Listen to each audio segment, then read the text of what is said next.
រឿងសំដែងខ្នាតខ្លីតែភក្តីសម្រាប់ខ្លួនឯងគេសំដែងយើងហួងហែងធ្វើដូចមែនទេគេខូចចិត្តរឿងស្នេហាគេយើងទំនេរឲ្យគេខ្ចីលេងខ្ចីសំញែងប្រាប់គេឯងថាជាសង្សារពេលស្និទ្ធស្នាលខ្ញុំច្រាលបេះដូង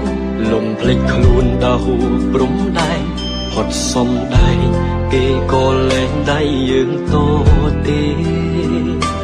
តួសង្សារខ្លែងខ្លាយម្នាក់នេះស្រាប់តែចេះប្រច័ណ្ឌមីមេទៀមទាស្នេហ៍ទាចង់ក្បែរទាំងក្រៅសាច់ឬអូនជានាគ្នាវិញហើយឬទើបលែងហៅបងបាញ់ឈឺគេចប់រឿងអ្នកបាត់បង់ស្នេហ៍ទៅជាបងគេគ្រាន់ខ្ចីសំដែងលេខសឈួតខ្លួនតែងស្រឡាញ់គេមែនកុំវងវែងខ្លួនឯងជួយទុំខ្លួនឯងសួរខ្លួនឯងថាជាអ្នកណាឈប់ស្រមៃថាគេមានចិត្តយកការពិតបាញ់ឈប់ចិត្តស្រ